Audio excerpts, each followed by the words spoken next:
Kita ke sorotan lainnya, Saudara. Presiden ke-7 Republik Indonesia Joko Widodo menampik isu dirinya diuntungkan dengan kasus ijazah palsu. Jokowi mengatakan sudahi saja agar tidak gaduh. Kasus ijazah palsu berlarut-larut dengan tudingan tiada henti, Saudara. Mulai dari ijazah, kini merambah ke skripsi dan dosen pembimbing. Namun ada tudingan jika Jokowi justru diuntungkan dengan kegaduhan ini.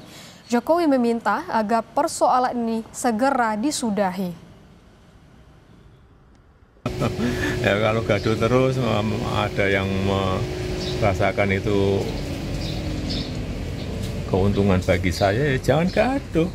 Nanti saya tidak diuntungkan. Kalau nggak gaduh ya kan, ada maknya saya mungkin bisa dirugikan.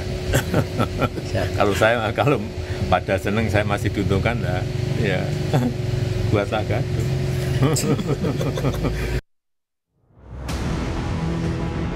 Ada agenda besar politik dalam tuduhan ijazah palsu maupun pemalsuan.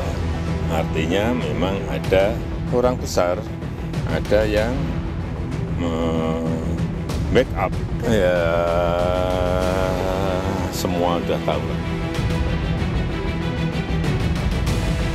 Polemik tudingan ijazah palsu bergeser ke arah politik usai Jokowi bilang ada agenda politik dan tokoh besar di balik kasus ijazah.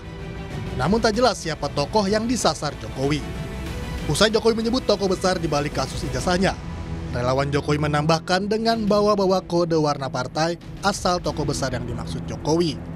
Namun Jokowi menegaskan tidak menuduh SBY dan Demokrat. Jokowi yakin SBY adalah seorang negarawan. Saya nggak pernah berbicara masalah warna. Artinya orang besar itu Pak Jokowi nggak mengetahui ya? Bukan nggak mengetahui, saya sampaikan ada orang besar yang membackup. Tapi sekali lagi jangan ada yang merasa tertutup, apalagi sekelas Pak SBY, beliau adalah negarawan yang baik. Jadi tidak ada sangkut paut dengan partai lain, tidak ada sangkut dengan partai politik. Saya tidak pernah mengatakan itu. Namun klarifikasi Jokowi ini bagi Demokrat terlanjur menimbulkan fitnah bagi partainya. Demokrat menyayangkan pembiaran isu liar Partai Biru bergulir di publik.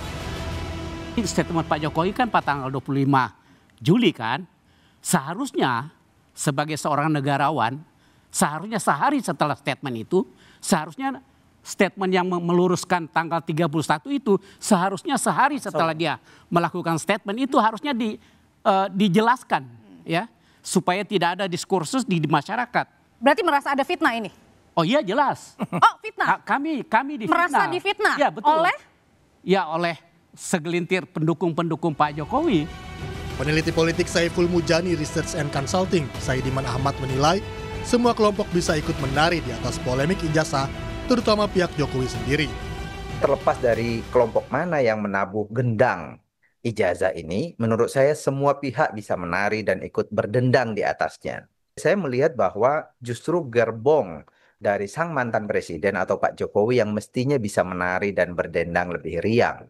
Atau mereka kelompok Pak Jokowi justru yang bisa mendapatkan manfaat yang lebih besar.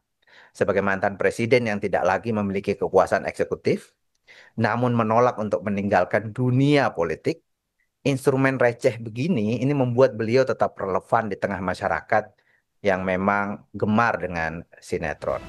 Laporan Jokowi terhadap 12 orang terlapor dari kubu Roy Suryo CS masih bergulir di Polda Metro Jaya. Meski sudah naik penyidikan, hingga kini polisi masih belum menetapkan tersangka kasus tudingan ijazah Jokowi sejak kasus dilaporkan Jokowi 30 Mei lalu. Tim Liputan, Kompas TV.